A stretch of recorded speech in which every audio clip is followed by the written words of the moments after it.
मुंबई के Arnala coastal police ने देर रात checking अभियान के दौरान एक देसी पिस्टल, 2 जिंदा कारतूस और एक खाली खोखा बरामद किया है। पुलिस मामले की जांच में जुटी हुई है। अरनाला कोस्टल पुलिस के वरिष्ठ पुलिस निरीक्षक सतीश निकम के मुताबिक रात करीब 1:30 बजे चेकिंग अभियान के दौरान पुलिस ने एक देसी पिस्टल, 2 जिंदा कारतूस और एक खाली खोखा बरामद किया।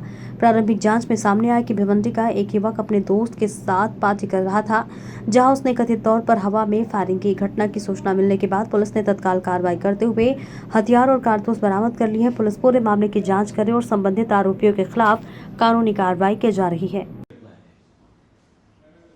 सन 2023 ते 24च्या दरम्यान ह्या गुन्ह्यातील पीडित महिला हिच्या ओळखीचा व्यक्ती आहे, त्याने तिला या महिलेचा मुलगा जो गतिमंद आहे त्यातला आजारातनं बरा करतो आणि त्यासाठी आपण मांत्रिकाकडे जाऊ, तुला मदत करतो असा बहाणा देऊन तिला अर्नाळा पोलीस स्टेशनच्या हद्दीमध्ये लॉजवर घेऊन आला आणि वेळोवेळी तिच्याबरोबर अत्याचार केलेला आहे, म्हणून अर्नाळा पोलीस स्टेशनमध्ये सदरचा गुन्हा दाखल झालेला आहे। सर, त्या मांत्रिकाचं काय इन्व्हॉल्वमेंट आहे काय? सध्या गुन्ह्याचा तपास प्राथमिक स्टेजवर आहे। त्याबाबत गुन्ह्याचे तपासी अधिकारी API पाटील हे परिपूर्ण तपास करत आहेत आणि मांत्रिकाकडे विचारपूस करून इतर साक्षीदार काही आहेत का त्याबाबत चौकशी करून पुढील योग्य ती कारवाई करीत आहोत। सर, मांत्रिक पैसे वगैरे घ्यायचा का?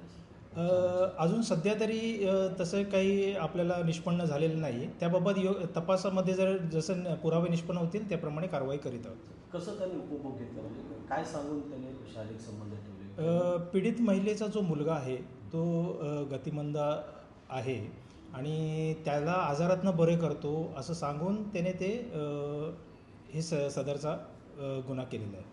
ठीक आहे, ब्लॅकमेल वगैरे करायचे काही व्हिडिओ वगैरे काढलेले आहेत त्या महिलेचे?